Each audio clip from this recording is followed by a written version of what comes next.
In a world full of unexpected twists, life's paths can change direction without notice. Sometimes the choices we make in haste can send ripples beyond our lives, touching others in ways we could never have predicted.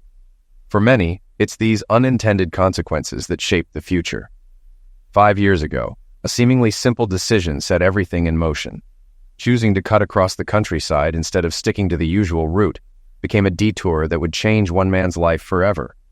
He couldn't have imagined how this decision would unravel the comfortable facade of his world, revealing hidden truths beneath the surface.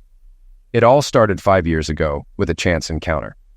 I stumbled upon a village we called Circumstances, a place with no formal recognition, but home to 349 people. Luck was on my side.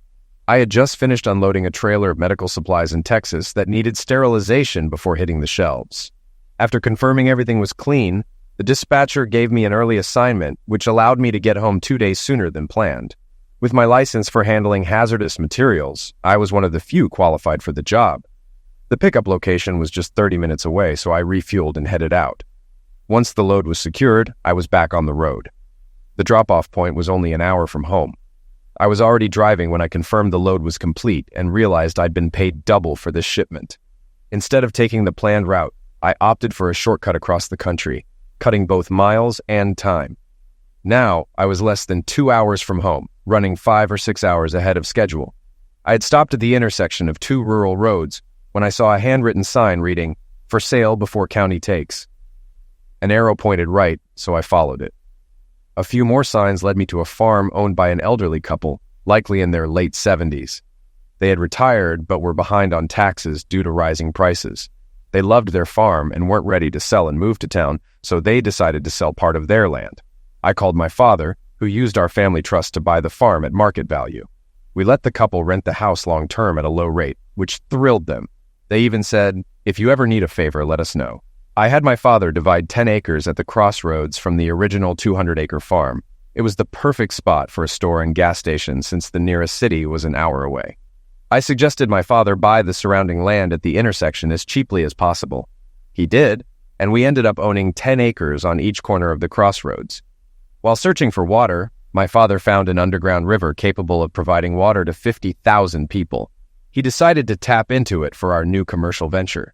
Just as I pulled up to the house to make a reservation, the dispatcher called with another job, which I gladly accepted. I ended up getting home at the usual time. 6 months later, I dropped off my load at 5 in the morning on a Wednesday, 12 hours before the workday started, and parked my truck and trailer at the company yard. I took the keys to my freshly painted old Ford to the dispatch office, knowing I might face penalties for violating driving hour regulations. I had been on the road for 16 days, eager to get home. The driver replacing me got 2 extra days off. The truck was scheduled for inspection and would be ready in a few hours. The dispatcher informed the next driver, who was scheduled to hit the road by 9 o'clock. I told my wife I'd be home for dinner. Marcy had taken the kids and was excited to see me. I had recently pulled the engine from my old Ford truck, as it was dead, and spent my free time restoring the frame and body since the interior was still in good shape. Before my last 2-week run, I paid a local shop to repaint all the metal parts. Once the shop was done, they called Jameson's Auto to pick it up. After installing the new engine and checking everything, Jameson's left the keys with the dispatcher, knowing I'd grab them when I got home. After the paint job, the old truck looked brand new. The red truck had turned completely black, with chrome bumpers and Ford painted in white on the back door, just like the original. I could even get collector plates if I wanted. Coming home 10 hours early, I thought it would be a nice surprise for my wife. Since she didn't start work until 9, I started the car and headed home. After 16 days on the road, I couldn't wait to see my wife and our 2 daughters. It was around 8 when I drove down our street, only to find a car in the driveway that didn't belong there. I immediately knew whose car it was. It was the pride and joy of the youngest son of the owner of our transportation company. When I was on the road, he was off, as we shared the same cab. In many ways, we couldn't have been more different. He was known as the black sheep of the family. Most truckers thought of him as a crappy guy with a big mouth. I pulled over and watched him. I needed to know why he was in front of my house and where my wife's car was. My heart broke when I saw my wife, Marcy, and Jack Redding, along with our 2 kids coming out of the house. In his right hand was the bag that we drivers always carried with us, filled with all the essentials for the road. The girls had missed the bus to school, so they were taking them. I recorded them with my cell phone. I captured Marcy and Jack sharing a loving hug behind the kids before loading them into the car. It was clear this had been going on for quite a while. Neither of them seemed to care about being seen in public. They looked just like a happy family. They drove by without noticing me. My wife no longer recognized my restored truck, and since I wasn't going home, she didn't look for me. I watched them in the rearview mirror as they turned the corner. Then I pulled up to our 3-bedroom house to see what else I could find. The kids' bedrooms were just as they always had been. So was our bedroom. My wife's clothes were in their usual spots, as were mine. Even the bed was made, which was odd since the kids had missed the bus. Nothing seemed out of place.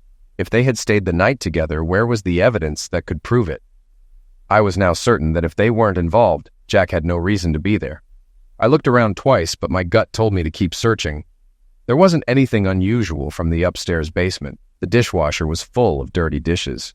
Then I noticed a light under the door to the unfinished 3rd floor, which made me laugh. It shouldn't have been on. We had hung old curtains and kept them closed, using the space as an attic. I hadn't been up there in years. My first thought was that Marcy had forgotten to turn off the light. Curiosity got the best of me, and I needed to know why there was light under the door. As I climbed the stairs and opened the door, I was shocked to find that the entire floor was completely finished. The light came from a curtain someone had left open, which had always been closed when I was home. The strange part was that we could never even start the renovation because Marcy and I couldn't agree on how to use the space. Now I knew why. Why was this room done, and who was using it? It had its own bedroom, bigger than ours downstairs, with huge walk-in closets, a master bathroom, and a sitting area with its own TV and DVD player. On a small table were movies my wife would never watch or let me watch. When I turned on the TV and hit play on the DVD remote, a video started. I was stunned to see my wife with another man. Across the room on the coffee table was a handmade card that read, "We love you, Uncle Jake," signed by my 2 kids. My worst fear had come true. Not only was he her lover, but he was trying to take my kids and my family away from me. The bed was unmade, and there was a new set of dolls on the floor, meaning she had rushed out this morning. Looking through the closets, I found clothes that must have been his, as they were way too big for me. The other side had women's clothes I recognized as hers, including sensual evening gowns she had never worn for me. I had no doubt now, Marcy and Jack were lovers, and I began to realize there was a side to her I had never seen. It was clear that, to her, I had always been her second choice. What did my children know about this? I used my cell phone to record everything I found. I even took a picture of myself in his shirt, proving it was too big for me. I noticed a framed photo of him with his parents. I documented every detail. Then I stopped and saved the recording. I rewound the DVD and captured a frame that clearly showed Jack Redding, my boss's son. This was the second piece of evidence I saved. I decided I now had all the proof I needed. Heading down to the basement, I grabbed our 3-person luggage and began packing all my clothes. Eventually, I returned to the 3rd floor to retrieve the disc with the recorded video of them. I packed it in one of the suitcases. Once I was done, I set the bags by the front door, planning to come back for them later. There were a few more pressing matters to address. I called my father and asked, "How soon can we open the new store?" He replied, "We're already building it, with a 2nd floor for a 2-bedroom apartment. I'm searching for a regional manager to oversee things. The chain franchised us, which is a big help. It'll take another month and a half to finish construction, plus another month to get everything up and running." "Why?" he asked. I explained everything and added, "I'll live in the apartment and run the store. Get me a good civil and divorce lawyer." I said I'd fill him in on the details later and ended the call. Then I called the farmer we bought the land from and asked if I could rent a room until the construction was finished. He chuckled and said, "Your money's no good here. You and your family did us a great favor when we needed it most. Stay as long as you need." I insisted on paying, but he refused. "No way," he said firmly. "We owe you. Just come by and we'll figure the rest out." I agreed to meet him the next morning at 10 and thanked him for his kindness. Next, I drove to the transportation center and went straight to my boss's office. As soon as I walked in, I said, "I'm quitting, effective immediately." My boss, Jace Redding, looked confused and asked, "What? Why? You've always been one of our most reliable drivers." I didn't want to go into details, but I knew I had to. I pulled out my phone and showed him the video I took on the 3rd floor of my house. Jace went pale. "Where is this?" he asked. "That's my house." That's the third floor that wasn't supposed to be finished, I replied, my voice trembling. I watched as disbelief and anger warred on his face. What the hell is this? He muttered, staring at the screen. I hit play again, and this time the video showed his son, Jack Redding, with Marcy. Jace, a devout Christian, sat there, stunned. When the video ended, he put his head in his hands and muttered, "My God, that's disgusting."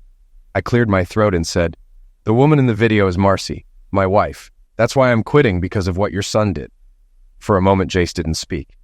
Then he looked up at me, his face full of regret. "I had no idea," he whispered. "I'm so sorry, Heath. I had no idea my son could do this." He paused, at a loss for words, then said, "I'll have the accountant cut you a final check, and I'll add $10,000 as a bonus. Please don't tell anyone about this. Let me handle it."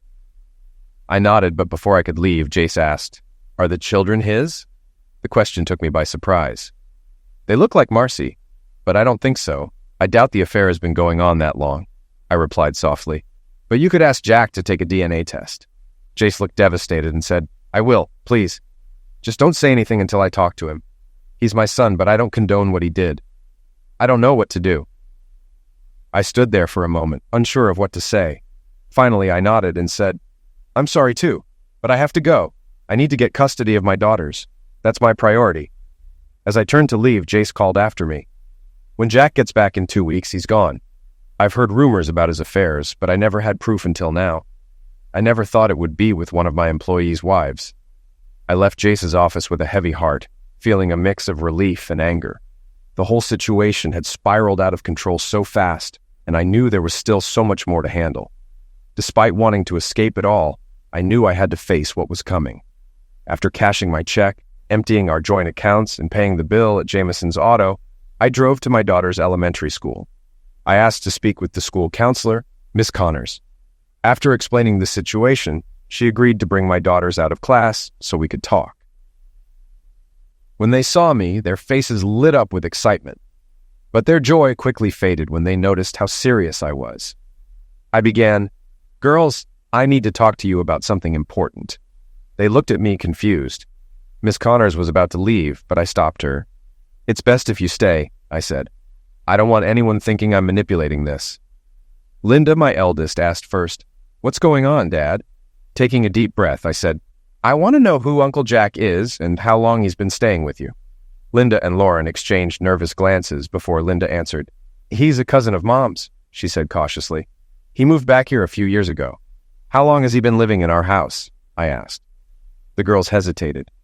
"He's been renting the upstairs apartment for 3 years, Lauren replied quietly. "Mom said it was a surprise for you. We didn't know you didn't know." Their words hit hard.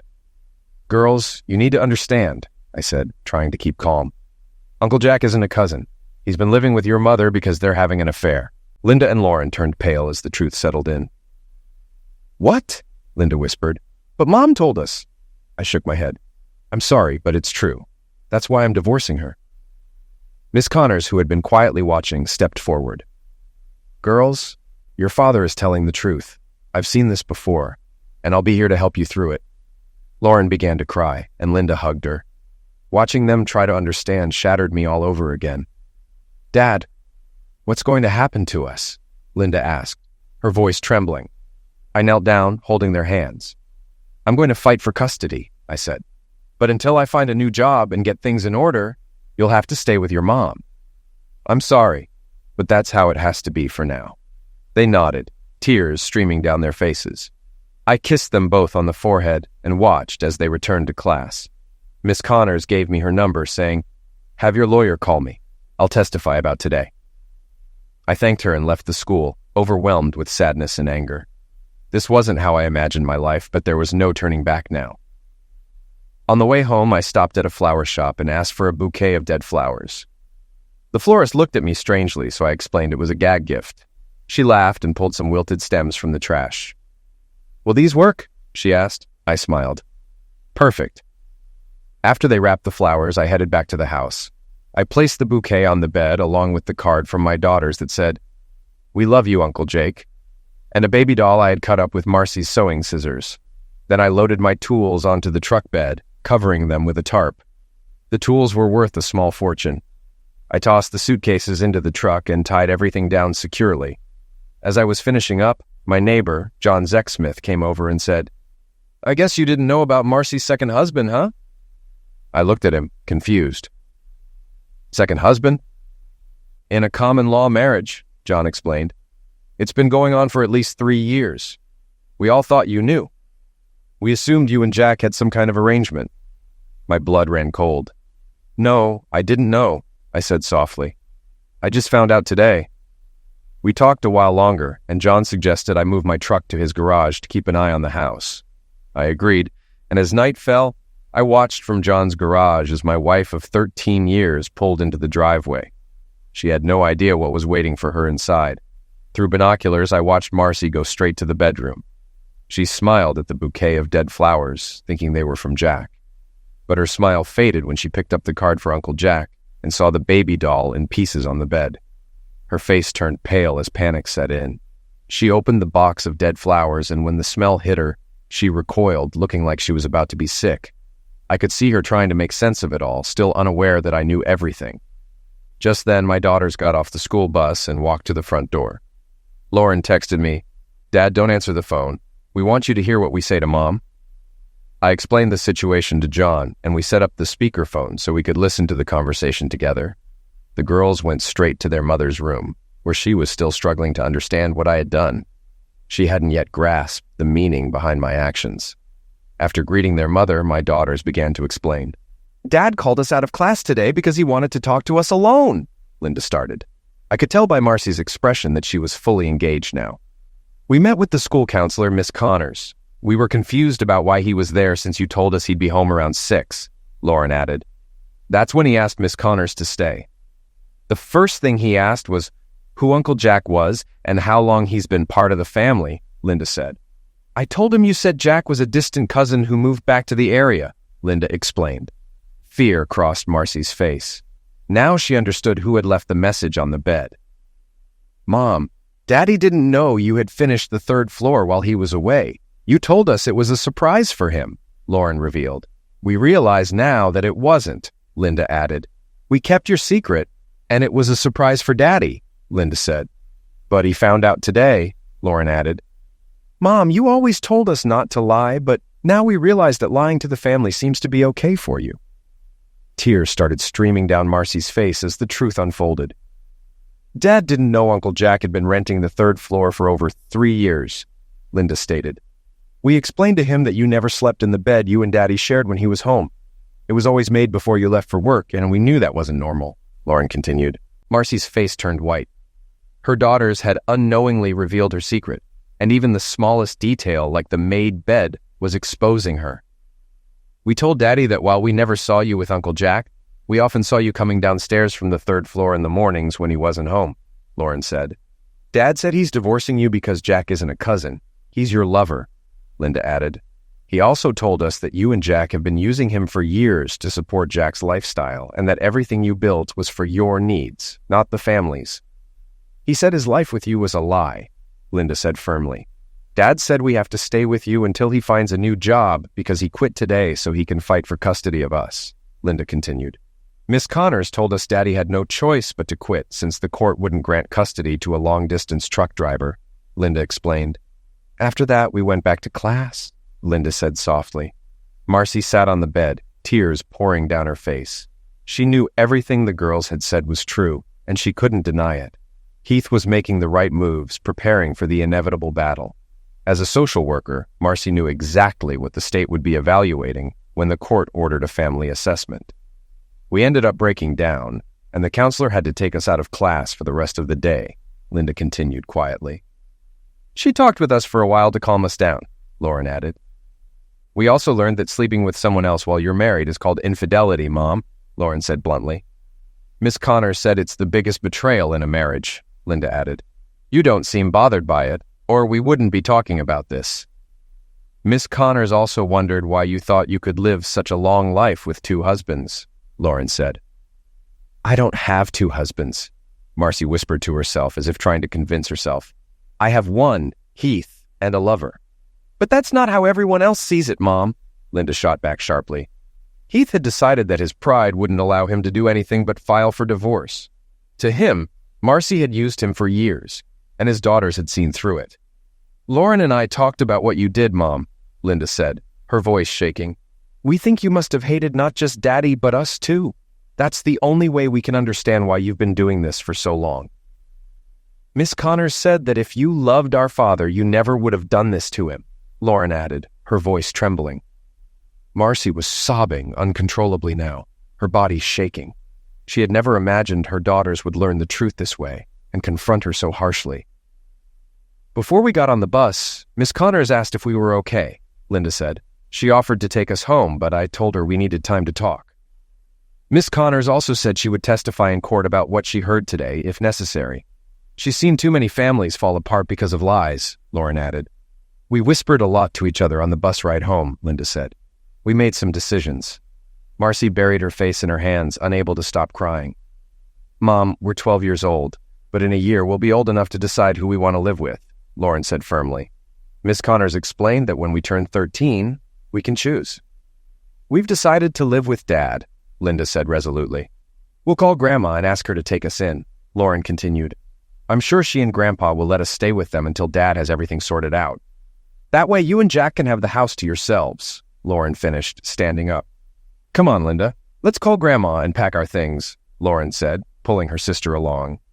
Before they left, Linda turned back to her mother with one final question. "Mom, are you trying to get us close to Uncle Jack so we'll accept him as your second husband?" Linda asked pointedly.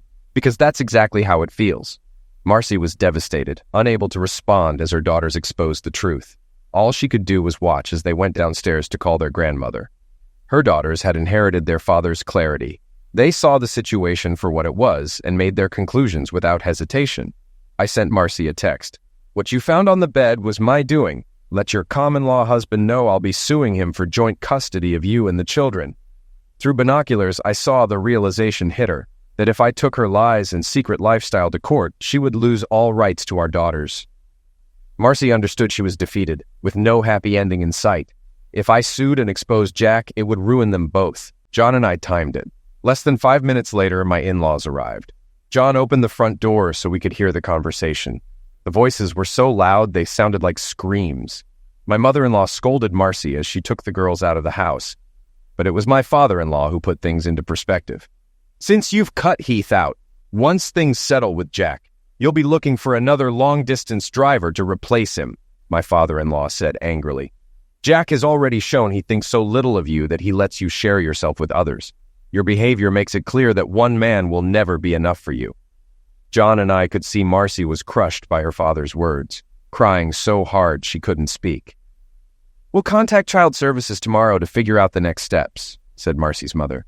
"Our granddaughters called us and explained why they wanted to leave. I'm proud of them.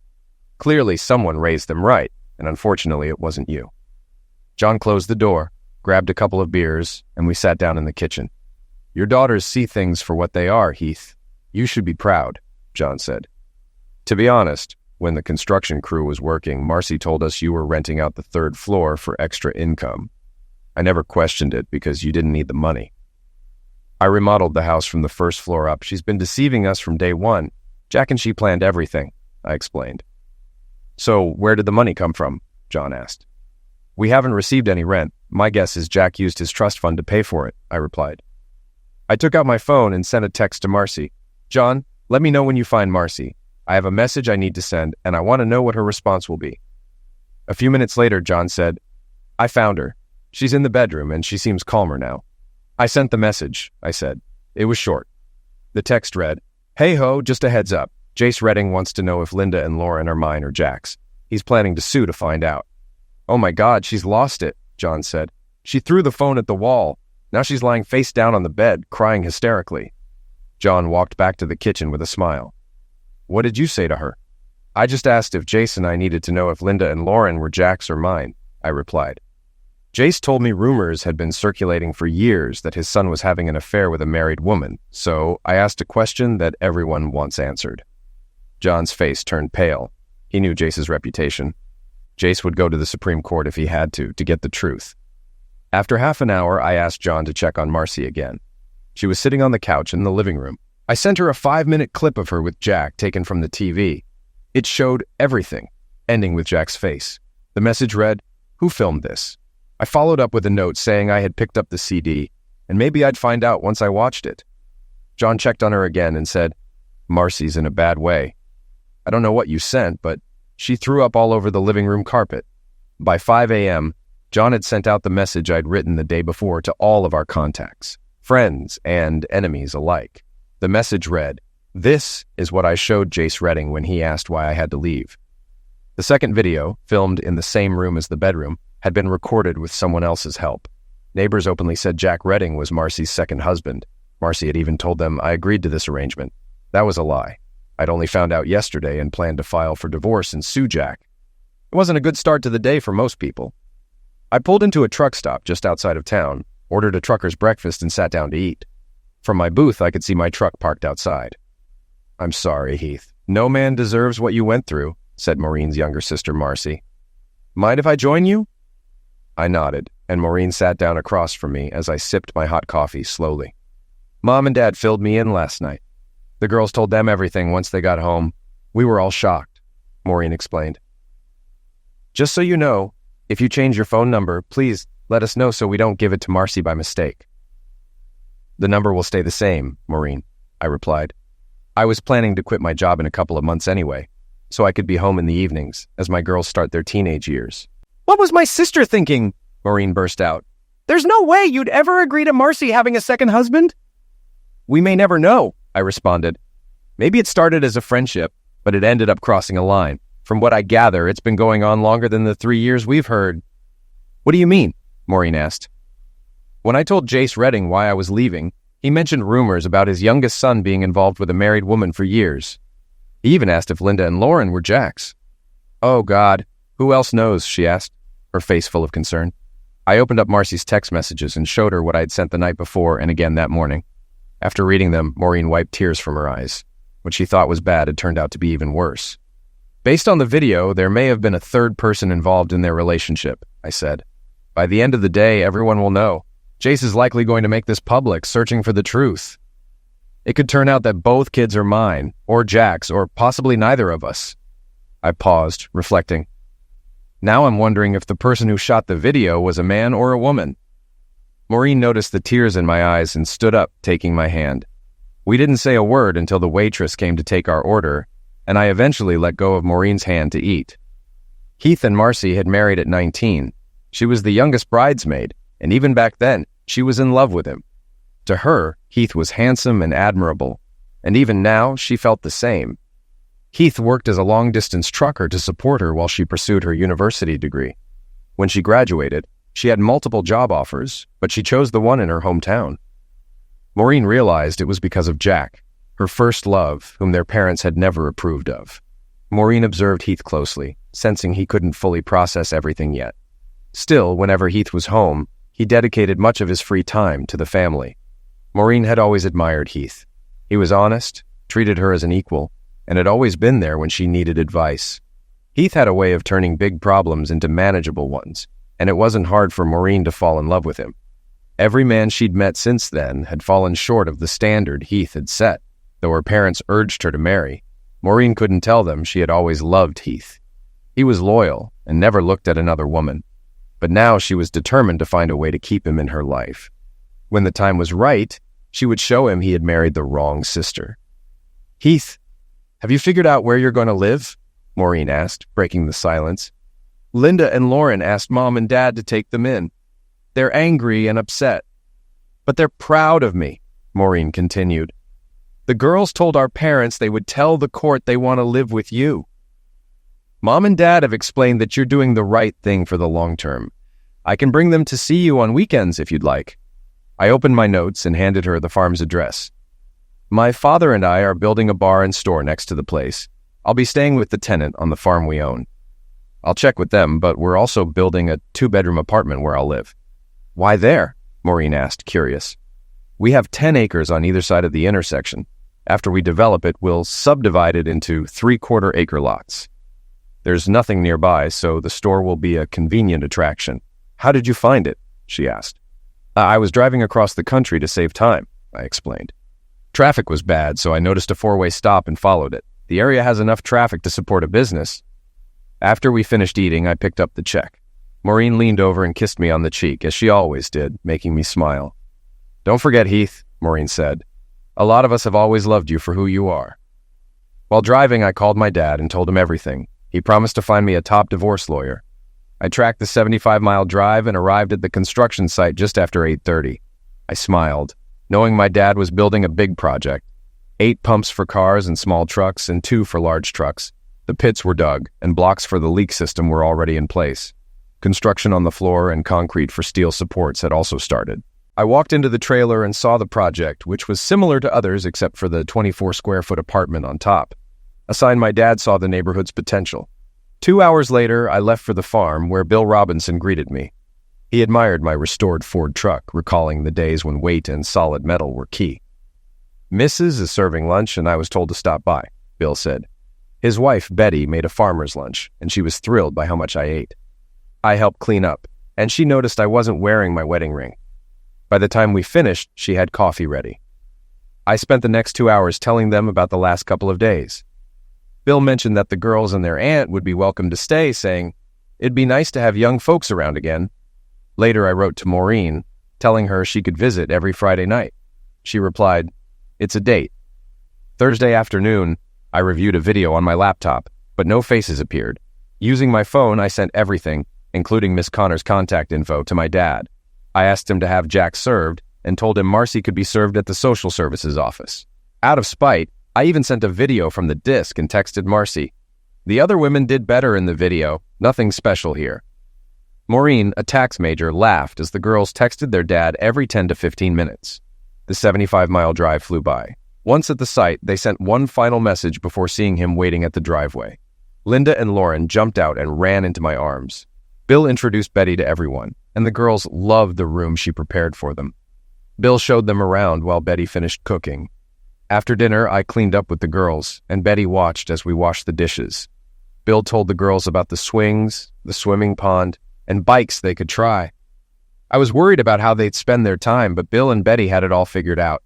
After the kids went to bed, Maureen and I talked. "Heath, these past few days have been wild. Jack was someone Marcy secretly dated when we were young. They've been involved that long." "That makes sense," I said. "I was the safe choice. Jack had a wild side Marcy loved, but he took advantage of it. He left her with a mess she didn't deserve." "Mom and Dad spoke to child services," Maureen said. "If you sign permission, they can keep the girls until you find a place. They also interviewed the kids and concluded Marcy couldn't qualify for foster care due to her lifestyle." Maureen noticed I was crying, but I told her to leave. She stayed anyway. Marcy sat at the kitchen table, reflecting. Thursday was quiet, but today was different. Jace Redding came to see her at work, demanding a DNA test to confirm if he was the father of her daughters. It had been so long since they were conceived that her memory was fuzzy. Heath had warned her about the upcoming legal battle, but she dismissed it as anger. What caught her off guard was the message he sent to their friends and family.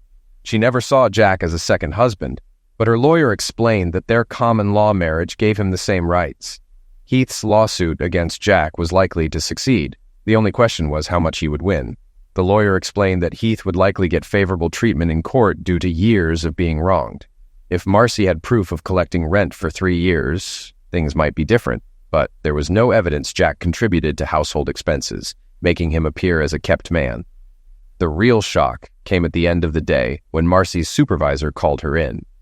"Marcy," her supervisor began, "last Thursday, after hours, you visited Mr. and Mrs. Klaus Rubenstein to discuss a custody matter. They were seeking advice on what to do with the kids. I told them that, without involvement from the father, we could allow them to act as temporary guardians." "I know they're your parents," the supervisor continued. "I can't fire you, but I'll transfer you as soon as possible. You'll be reassigned to an office job because your credibility here is gone." Marcy sat in silence, realizing her choices had led to this downfall. Everything was unraveling, and the consequences were worse than she expected. Saturday was busy. Linda and Lauren were eager for adventure. It was fun watching Bill teach them to ride the little bikes, and within 2 hours, they were zipping around. Bill finally called it a day, warning them they'd feel sore tomorrow. Seeing they were sweating, he suggested a dip in the pond. Meanwhile, Betty and Maureen started prepping dinner with a few girls helping in the kitchen. They worked on onions and potatoes while Bill and I fired up the grill for steaks. We enjoyed the meal outdoors at the picnic table, completely disconnected from phones and TV. The twins, exhausted from the day, went to bed early, while the rest of us played cards and drank beer into the evening. Sunday afternoon, Maureen drove the girls home.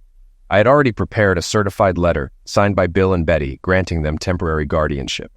Monday morning, Klaus Rubenstein called to thank me, having delivered the letter to the office, which then confirmed their legal guardianship. We dug deeper into Marcy and Jack's history, and I learned a lot. That Friday, Jack was served divorce papers while picking up medical equipment in Austin, Texas. Marcy was served that same morning at the social services office. Maureen texted me, asking for my waist size so we could swim with the kids. I responded, 34 inches. Later, while on an evening walk, I got a message from Marcy. You've calmed down enough to talk.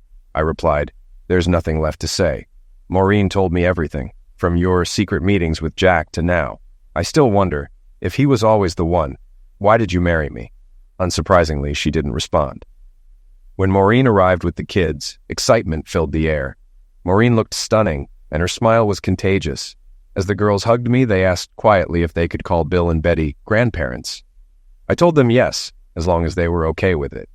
As the kids ran off to greet Bill and Betty, Maureen kissed me unexpectedly. I smiled and told her to listen to the girls. We turned toward them, and Lauren asked, "Can we call you grandparents?" Linda added, "Is that okay?" Bill and Betty were thrilled, and Betty's tears flowed. We later learned she and Bill couldn't have children, and hearing my daughters call them grandparents was something she thought she'd never experience.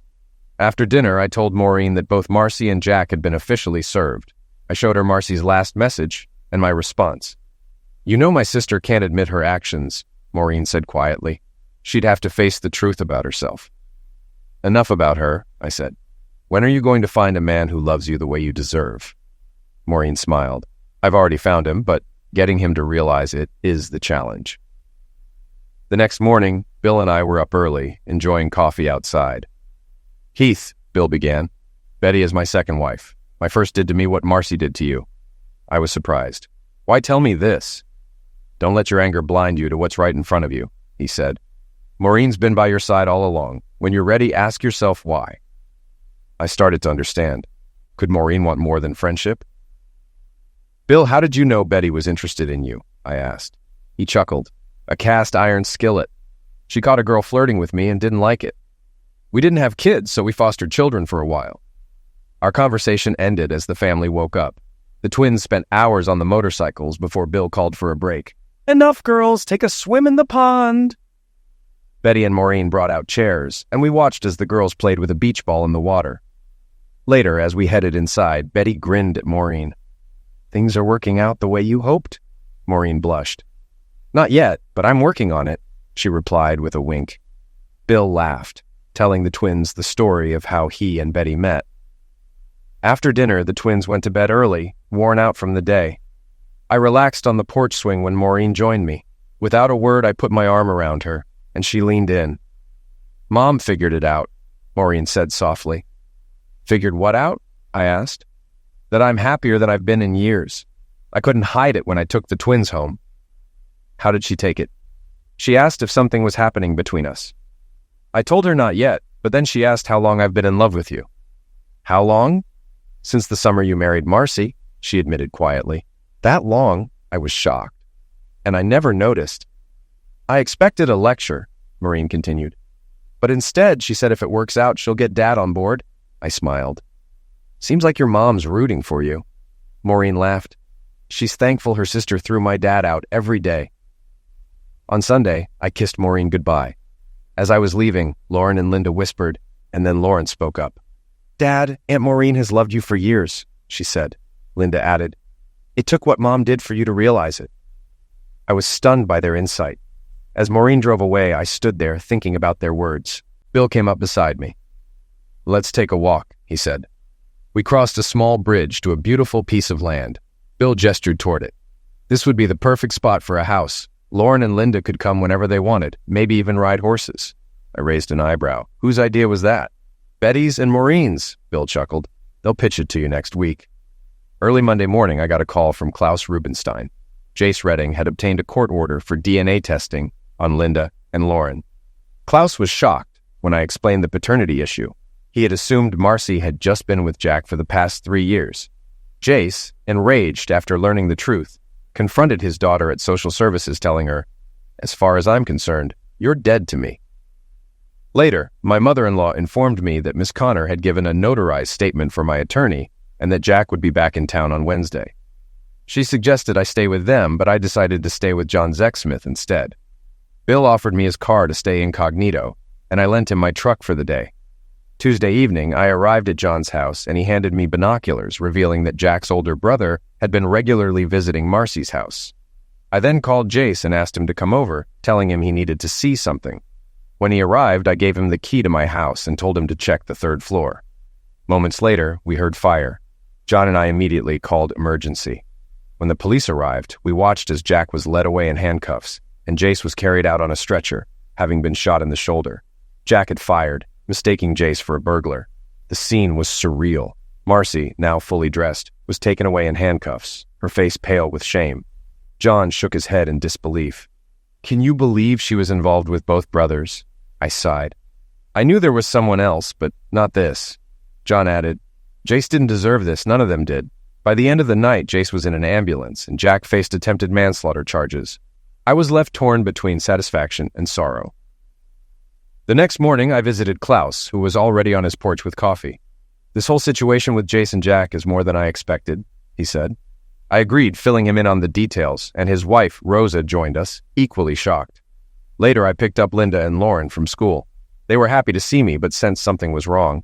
We spent the afternoon with Klaus and Rosa, trying to keep things as normal as possible for the girls. That Wednesday, Jack returned to town, and as expected, things quickly escalated. I called John, asking him to keep an eye on my house since I knew Jack's temper could flare up easily. John agreed, and I braced myself for whatever might happen. Maureen had just finished her workday when her secretary entered her office with a strange look on her face.